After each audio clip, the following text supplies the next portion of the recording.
Hello, नमस्कार दोस्तों। मैं मुकेश यादव टेक्निकल क्लास में आपका एक बार फिर से स्वागत करता हूं। आज जानेंगे डीसी जनरेटर के बारे में। इसमें पहला क्वेश्चन है,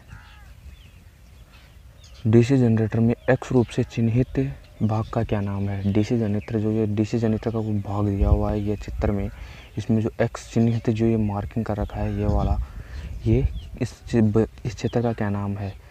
तो इस चित्र का नाम होगा क्या, कम्यूटेटराइजर या कम्यूटेटराइजर। सही है। चलो अब आगे चलते हैं। नेक्स्ट क्वेश्चन, डीसी जो ये चित्र बनाया हुआ है, इस चित्र में जो ये चित्र दिया हुआ है, इस चित्र में डीसी जनरेटर का जो ये दिया हुआ है, एक सिंबल दिया हुआ, तैयारी तरीका दिया हुआ है भाई। इसमें आर्मेचर वाइंडिंग और सीरीज फील्ड वाइंडिंग दोनों एक दूसरे के श्रेणी क्रम में जुड़ी हुई हैं और समांतर क्रम में सीरीज फील्ड वाइंडिंग समांतर क्रम में जुड़ी हुई है। इस जनरेटर का नाम क्या है, क्या नाम है इस जनरेटर का। इस जनरेटर का नाम है differential long shunt compound generator. Differential long shunt compound generator है। आगे देखो तीसरा क्वेश्चन, डीसी जनरेटर में प्रेरित ईएमएफ की दिशा ज्ञात करने के लिए किस नियम का उपयोग किया जाता है। डीसी जनरेटर में ईएमएफ की दिशा ज्ञात करने के लिए किस नियम का उपयोग किया जाता है। फ्लेमिंग को बाएं हाथ का नियम, फ्लेमिंग का जो बाएं हाथ का नियम होता है उसका प्रयोग किया जाता है, जिसमें अंगूठा चालक चुंबकीय क्षेत्र की दिशा दर्शाता है, अंगुली चालक की दिशा दर्शाती है। उसका प्रयोग कौन सा किया जाएगा। आगे चौथा क्वेश्चन देखो, डीसी जनरेटर में उत्पन्न ईएमएफ की गणना करने के लिए किस सूत्र का प्रयोग किया जाता है। डीसी जनरेटर होता है, उसमें ईएमएफ की गणना करने के लिए किस सूत्र का प्रयोग किया जाता है।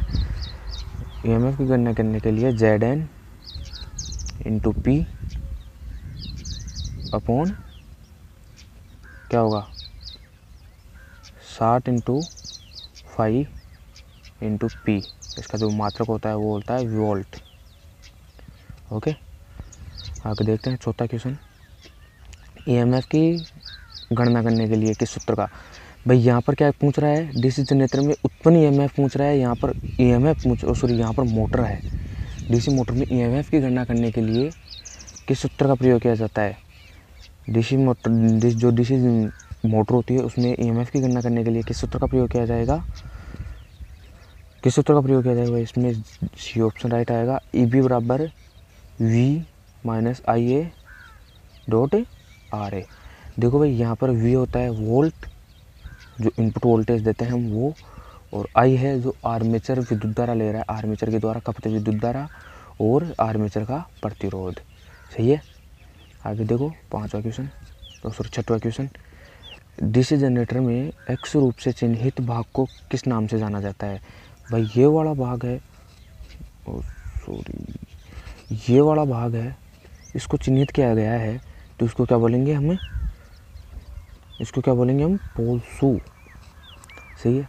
अगला क्वेश्चन देखो सातवां क्वेश्चन, डीसी जनरेटर का जो डीसी जनरेटर है उसका क्या नाम है। जो ये इसमें सिंबल दिया हुआ है, इसमें जो डीसी जनरेटर है वो कौन सा है। इसमें एक चीज़ देखो, एक बात देखो, यहाँ पे जो फील्ड वाइंडिंग है, ये वाली फील्ड वाइंडिंग है, इस फील्ड वाइंडिंग को प्रत्यक्ष उत्तेजित बाहर से उत्तेजित किया गया है और आर्मेचर वाइंडिंग के समांतर क्रम में लोड संयोजित किया गया है। तो भाई बाहर से यदि अलग से हम उत्तेजित कर रहे हैं फील्ड वाइंडिंग को, तो कौन सा जनरेटर होगा, अलग से उत्तेजित या प्रत्यक्ष उत्तेजित जनरेटर। चलो आगे देखो आठवां क्वेश्चन, जनरेटर द्वारा किस प्रकार की ऊर्जा विद्युत ऊर्जा में परिवर्तन किया जाता है। किस ऊर्जा को विद्युत ऊर्जा में परिवर्तन किया जाता है। जनरेटर किस प्रकार की ऊर्जा को परिवर्तन करता है भाई, यांत्रिक ऊर्जा को विद्युत ऊर्जा में बदलता है ना, तो इसमें क्या आएगा, यांत्रिक ऊर्जा को। चलो आगे देखते हैं नौवां क्वेश्चन, डीसी जनरेटर में फील्ड का क्या नाम है। भाई डीसी जनरेटर में जो ये दिया हुआ है ये, इसका क्या नाम है। चलो हम इसके बारे में देखते हैं। भाई पहली वाइंडिंग है जिसमें से इनपुट हो रहा है विद्युत धारा, वो कौन सी होगी, एफएससी फ्री फील्ड वाइंडिंग। ये दूसरी वाइंडिंग होगी वो कौन सी होगी, शंट फील्ड वाइंडिंग। कौन सी होगी, शंट फील्ड वाइंडिंग। तो भाई ये वाला ऊपर वाली वाइंडिंग है, इसका चुंबकीय क्षेत्र इस साइड रहेगा और नीचे वाले का इसका ऊपर वाली साइड रहेगा। भाई जो इसमें चुंबकीय क्षेत्र होगा, जो फाई होगा वो क्या होगा, phi S H minus phi S C. भाई एक दूसरे में से दोनों गठेंगे तो ही भाई एक दूसरे की विरोधी स्वभाव के होंगे भाई। बड़ा हमेशा आपको पता है भाई, छोटा होता है वो बड़े का विरोध करता है। यहाँ पर छोटा विरोध करेगा बड़े का, तो जो बचेगा वो ही इसका जो चुंबकीय क्षेत्र होगा वो होगा। सही है। तो इस जनित्र का क्या नाम है, क्या पूछ रहा है ये, इस जो फील्ड जनित्र दे रखा है इस जनित्र का नाम क्या है। इस जनित्र का नाम है कम्युलेटिव कंपाउंड। कौन सा होगा, कम्युलेटिव कंपाउंड जनित्र। सही है। आगे देखो 10वां क्वेश्चन, जनरेटर का सिद्धांत क्या है। जनरेटर किस सिद्धांत पर कार्य करता है, किस तरीके से। भाई जनरेटर में जो ईएमएफ उत्पन्न होता है वो किस सिद्धांत के आधार पर उत्पन्न होता है। इसमें ये है भाई, जनरेटर में जो ईएमएफ होता है वो किस सिद्धांत के आधार पर होता है, चुंबक के फेराइडे के नियम के आधार पर होता है। क्योंकि चुंबक के फेराइडे का नियम क्या है, फेराइडे का नियम है किसी चुंबकीय क्षेत्र के बीच में किसी चालक को घुमाया जाए, किसी चुंबकीय क्षेत्र के बीच में किसी चालक को घुमाया जाता है तो उसमें से एक ईएमएफ उत्पन्न होता है, या एक जो मोटिव उत्पन्न होता है वो होता है ईएमएफ। सही है। आगे देखो 11वां क्वेश्चन, गतिशील रूप से प्रेरित ईएमएफ के लिए क्या सूत्र होगा। गतिशील जो कार्यरत अवस्था में है उसके लिए जो ईएमएफ उत्पन्न होगा वो क्या होगा, BLV sine theta volt. Okay. आगे देखो 12वां क्वेश्चन, चुंबकीय क्षेत्र की दिशा ज्ञात करने के लिए किस नियम का उपयोग किया जाता है। चुंबकीय क्षेत्र की दिशा ज्ञात करने के लिए किस नियम का उपयोग किया जाता है। भाई जो डीसी जनित्र होता है उसमें किस नियम का प्रयोग करते हैं हम, तो उसी के अकॉर्डिंग यहाँ पर जो ईएमएफ की दिशा, चुंबकीय क्षेत्र की दिशा ज्ञात करने के लिए किसका प्रयोग करेंगे, फ्लेमिंग का दाएं हस्त नियम का प्रयोग करेंगे, दाएं हस्त नियम का प्रयोग करेंगे। सही। आगे देखो चलो आगे देखो 13वां क्वेश्चन, डीसी जनित्र के भाग का क्या नाम है। भाई जो ये चित्र में दे रखा है इस भाग का नाम क्या है, हम इसको बोलेंगे योग या फ्रेम। आगे देखो 14वां क्वेश्चन, डीसी जनरेटर में 4 पोल डीसी जनरेटर में ड्यूप्लेक्स लैप वाइंडिंग के कितने समांतर रास्ते होते हैं। 4 पोल जो डीसी जनित्र होता है उसमें ड्यूप्लेक्स लैप वाइंडिंग के कितने रास्ते होते हैं, कितने रास्ते होते हैं भाई इसमें 8 रास्ते होते हैं।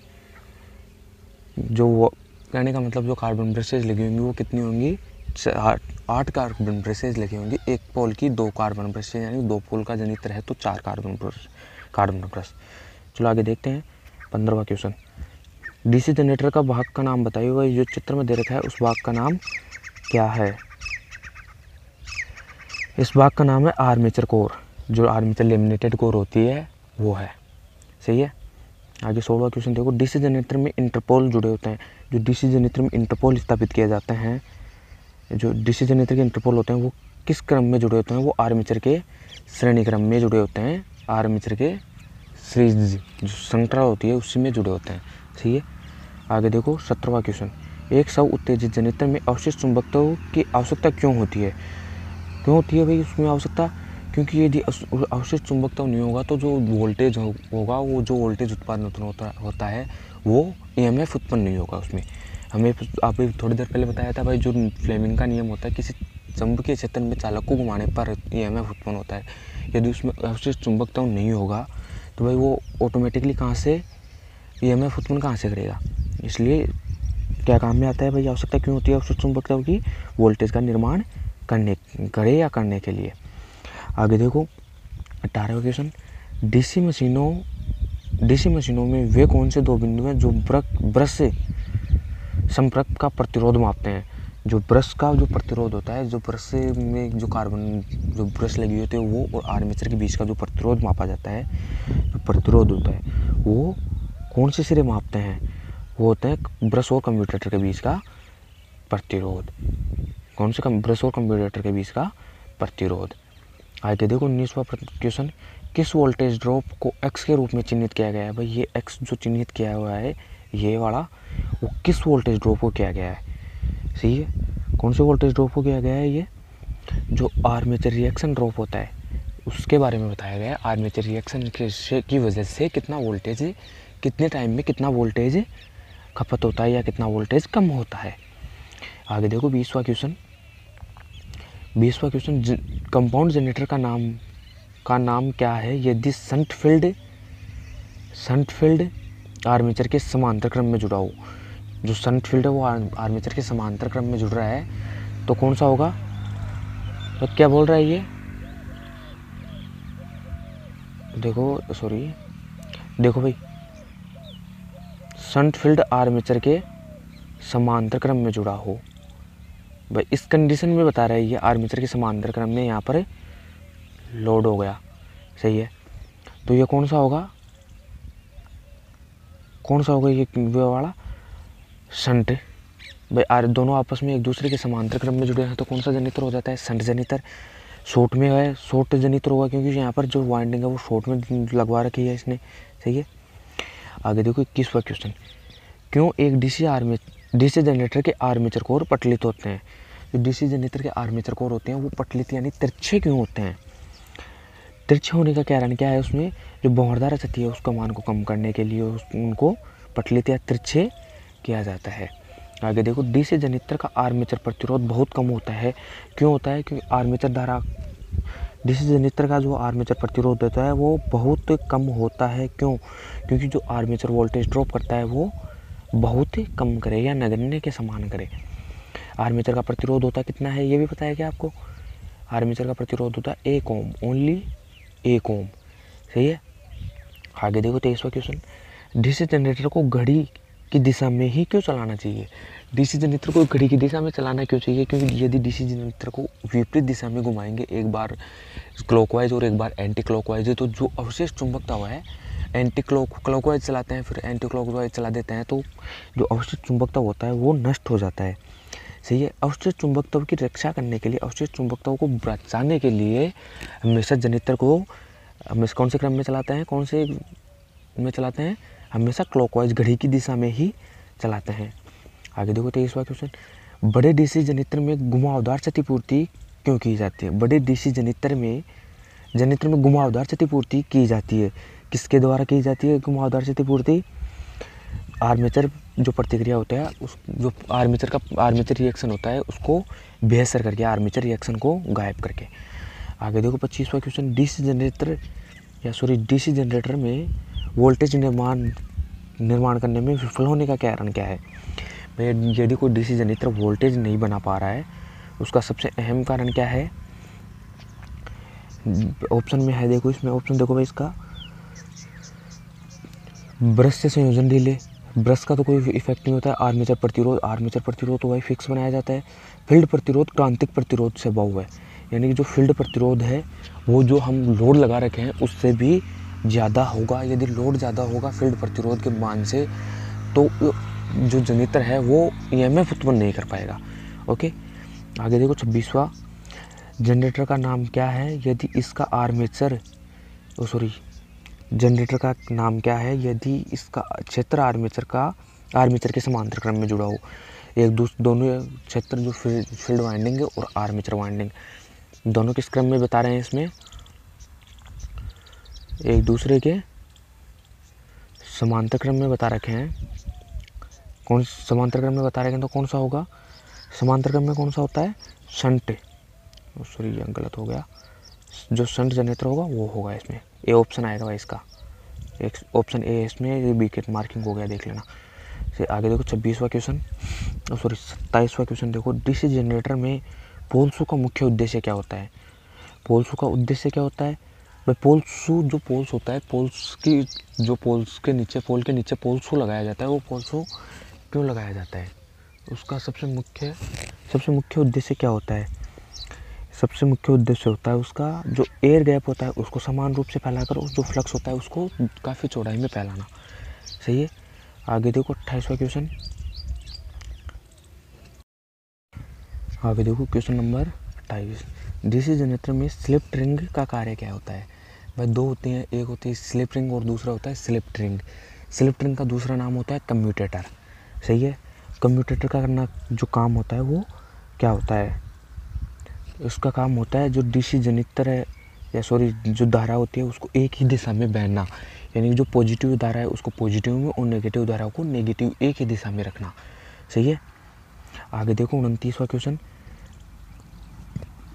29वां क्वेश्चन देखो, जनरेटर में ब्रश बनाने के लिए किस सामग्री का उपयोग किया जाता है। जो डीसी जनरेटर नहीं है, जनरेटर होता है कोई भी होता है, उसमें ब्रश बनाने के लिए ब्रश किस धातु की बनाई जाती है, उसके लिए प्रयोग किया जाने वाला है पदार्थ क्या है। जो पदार्थ होते हैं वो होते हैं कार्बन और ग्रेफाइट। आगे देखो 30वां क्वेश्चन, डीसी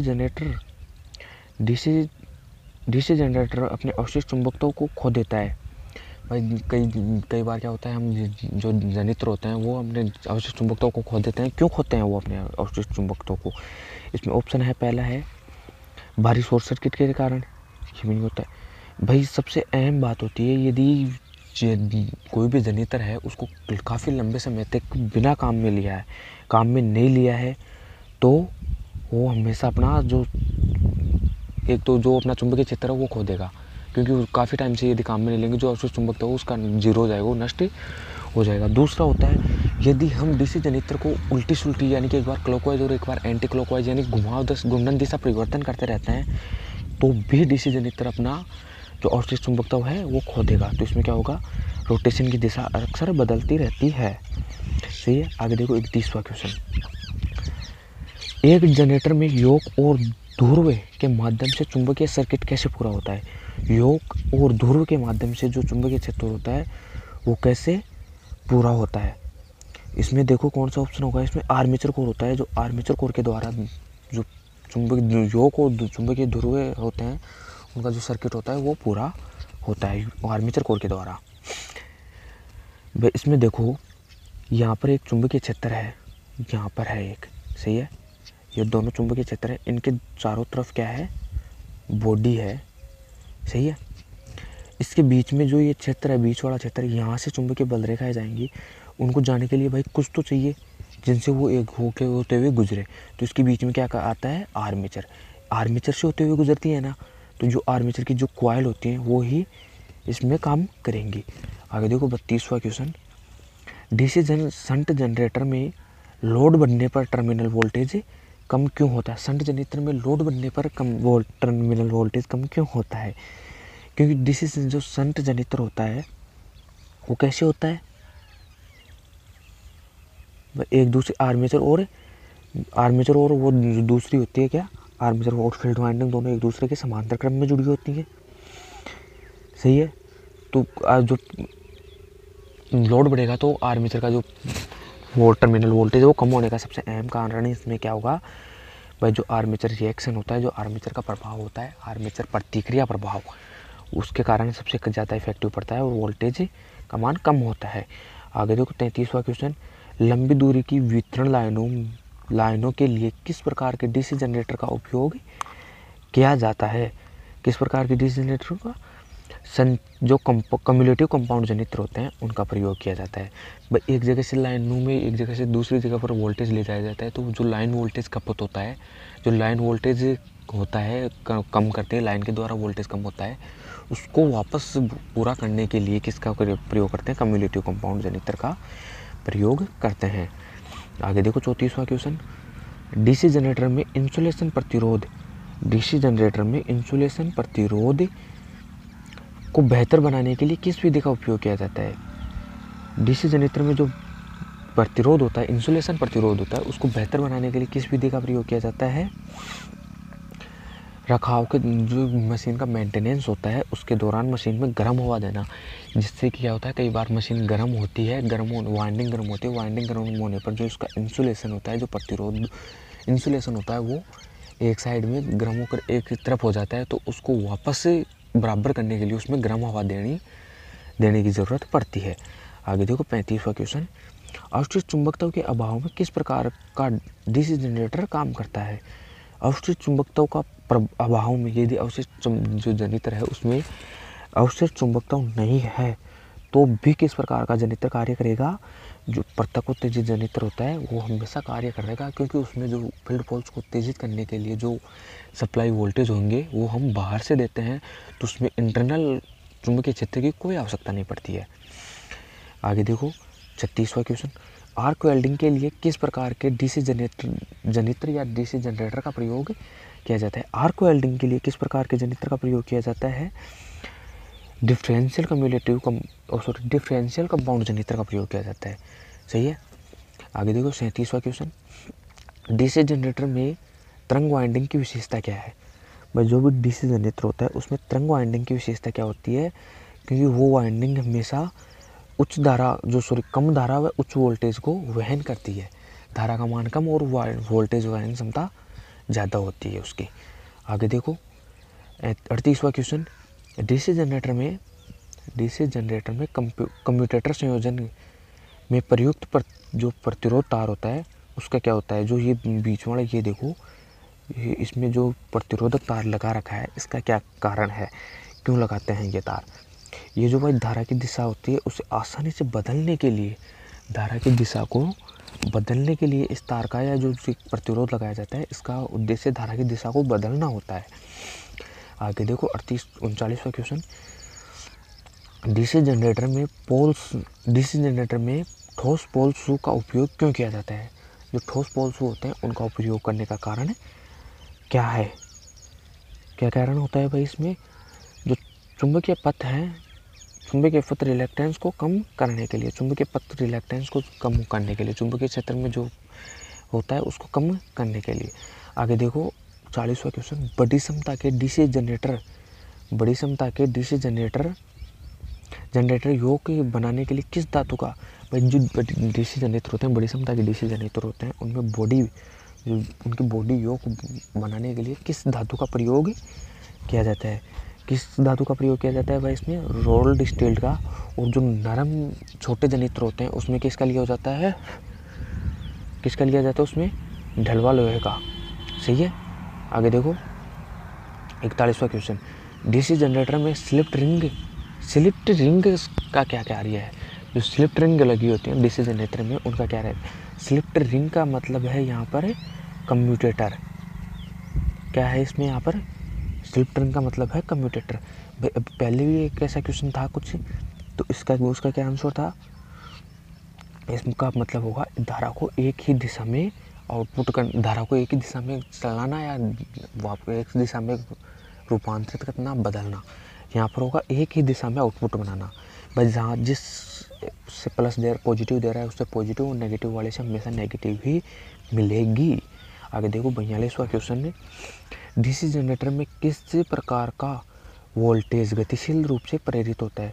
डीसी जनरेटर में किस प्रकार का वोल्टेज प्रेरित होता है भाई, अल्टरनेटिव जो प्रत्यावर्ती सब। डीसी जनरेटर में जो आर्मेचर होता है, जो आर्मेचर के द्वारा कौन सा वोल्टेज उत्पन्न किया जाता है, वो किस प्रकार का होता है, एसी होता है, हमेशा प्रत्यावर्ती स्वभाव का उत्पन्न होता है। लेकिन हम डीसी जनरेटर में जो स्लिप रिंग होती हैं, क्या होती हैं, स्लिप रिंग के द्वारा हम एसी को डीसी में रूपांतरित कर लेते हैं और हमें डीसी विद्युत धारा मिल जाती है। आगे देखो 43वां क्वेश्चन, एक्स के रूप में चिन्हित स्लॉट का नाम क्या है। एक्स के रूप में चिन्हित स्लॉट का नाम क्या है। कुंजी तरीका ठीक करने के लिए, जो कुंजी फिक्स होती है उसमें उसको सही करने के लिए काम इससे सिंबल का जो एक्स रूप से चिन्हित किया गया है उसका प्रयोग करते हैं। आगे देखो 44 क्वेश्चन, 44वां क्वेश्चन देखो, डीसी जनरेटर में फील्ड कॉइल का उद्देश्य क्या होता है। जो डीसी जनरेटर में फील्ड कॉइल होती है उसका अहम उद्देश्य क्या होता है, फील्ड कॉइल का उद्देश्य क्या है। चुंबकीय फ्लक्स का निर्माण करने के लिए ध्रुवों को चुंबकित करना। चुंबकीय फ्लक्स का निर्माण करने के लिए चुंबक कुंडली में फ्लक्स का निर्माण करने के लिए चुंबकित करना होता है। आगे देखो 45। छोटी मशीनों के लिए कौन सा है, स्टेनलेस स्टील, और बड़ी मशीनों के लिए ढलवा लोहा, जो ढलवा इस्पात। सही है। आगे 46 क्वेश्चन नंबर 46 देखो, क्यों पोल कोर स्टॉपिंग डीसी जनरेटर में पटलित होते हैं। भाई डीसी जनरेटर में जो पटलित, यानी पटलित का मतलब होता है जो तिरछे होते हैं, लेमिनेटेड तिरछे पोल होते हैं, वो क्यों होते हैं। उसमें देखो जो भंवरदार क्षति का मान होता है, जो भंवरदार क्षति है उसको कम करने के लिए उनको हमेशा लेमिनेटेड और पतले तिरछे किया जाता है। उनको लेमिनेटेड करने का कारण, सबसे अहम कारण क्या है, भंवरदार क्षति को कम करना। आगे देखो 47वां क्वेश्चन, इलेक्ट्रोप्लेटिंग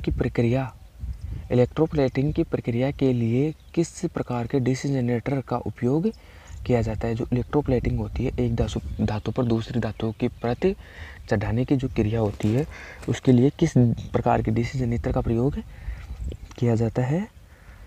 जो शंट जनरेटर होता है उसका प्रयोग किया जाता है। आगे देखो 48वां क्वेश्चन, डीसी जनरेटर में कंपनसेटिंग वाइंडिंग का उद्देश्य क्या होता है? जो कंपनसेटिंग वाइंडिंग एक्स्ट्रा वाइंडिंग होती है, तीसरी वाइंडिंग वो लगाई जाती है, उस वाइंडिंग को लगाने का सबसे अहम कारण क्या होता है? जो चुंबकीय व्युचुंबकीय होता है भाई, उसको आर्मेचर रिएक्शन होता है, उस आर्मेचर रिएक्शन को कम करने के लिए जो वाइंडिंग कंपनसेटिंग वाइंडिंग लगाई जाती है, वो आर्मेचर रिएक्शन को कम करने के लिए, उसको बेअसर प्रभाव निराकृत करने के लिए जो वाइंडिंग लगाई जाती है वो लगाई जाती है। कंपनसेटिंग वाइंडिंग स्थापित की जाती है। आगे देखो 49 क्वेश्चन, यदि शंट फील्ड प्रतिरोध क्रांतिक प्रतिरोध से ऊपर हो तो क्या होगा? शंट फील्ड प्रतिरोध का मान यदि जो बाहर से लगा प्रतिरोध का मान से ज़्यादा है तो क्या प्रभाव पड़ता है डीसी जनरेटर पर? क्या प्रभाव पड़ता है डीसी जनरेटर पर? जो वोल्टेज जनरेटर का द्वारा जो वोल्टेज उत्पादित किए जाते हैं उनमें वोल्टेज उत्पादन करने में बेअसर रहेगा, वोल्टेज उत्पादन नहीं कर पाएगा। आगे देखो 50, डीसी जनरेटर में डीसी जनरेटर में आर्मेचर प्रतिक्रिया का प्रभाव क्या है? आउटपुट वोल्टेज का बढ़ाना। आर्मेचर प्रतिक्रिया का प्रभाव क्या है? आउटपुट वोल्टेज को कम करना। आर्मेचर प्रतिक्रिया, आर्मेचर रिएक्शन होगा तो क्या होगा? जो आउटपुट वोल्टेज है उनका मान कम होगा। आगे देखो question number 51, simplex web wound armature के साथ 4 पोल डीसी जनरेटर में 1020 कंडक्टर हैं। चालक संख्या 1020 है, 1500 आरपीएम पर चल रहा है। भाई ये एक न्यूमेरिकल है, तो इस क्वेश्चन का आंसर तो आपको सी होगा, लेकिन इस न्यूमेरिकल के बारे में मैं आपको नेक्स्ट वीडियो में बताऊंगा। आगे देखो क्वेश्चन नंबर 52, बड़े डीसी जनरेटर में आर्मेचर प्रतिक्रिया के प्रभाव को कैसे बेअसर किया जाता है? जो आर्मेचर रिएक्शन होता है उसको हटाने के लिए किसका प्रयोग किया जाता है? कंपनसेटिंग वाइंडिंग का प्रयोग किया जाता है, अभी बताया था, सही है। आगे 53 नंबर क्वेश्चन देखो, डीसी जनरेटर में क्या प्रभाव होता है अगर इसको लंबे समय तक बंद कर दिया जाए? यदि कोई भी डीसी जनरेटर है तो उसको लंबे समय तक बंद पड़ा रहे तो उसमें क्या प्रभाव होगा? अभी बताया था ना, यदि अवशिष्ट चुंबकत्व कम हो खपत होता है, बंद नहीं होता है उसमें, तो उसका क्या कारण है? जो उसमें अपना लंबे समय तक यदि बंद पड़ा है डीसी जनरेटर तो उसमें जो अवशिष्ट चुंबकत्व होता है वो खो देता है अपना अवशिष्ट चुंबकत्व, सही है। क्वेश्चन नंबर आगे देखो भाई, ये भी एक न्यूमेरिकल है, सही है। इसका आंसर होगा डी, 640 वोल्टेज। भाई इनके नेक्स्ट वीडियो में मैं इनके बारे में बता दूंगा। आगे देखो क्वेश्चन नंबर 55, यदि मुख्य क्षेत्र का प्रवाह है डीसी जनरेटर में विकृत हो जाए तो प्रेरित ईएमएफ क्या होगा?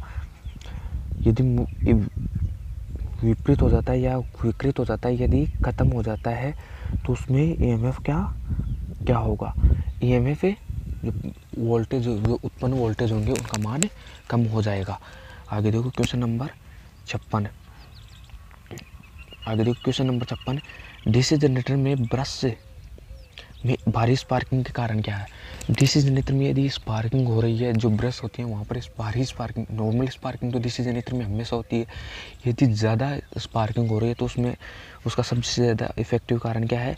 जो जीएनए एमएनए की स्थिति है, मैग्नेटिक फील्ड की जो स्थिति है वो बदल गई है। आगे देखो क्वेश्चन नंबर 56 क्वेश्चन कंप्लीट हो चुके हैं। आगे आंसर की है इसकी देख लेना एक बार। यदि आपको वीडियो पसंद आए तो वीडियो को लाइक, शेयर एवं सब्सक्राइब करना,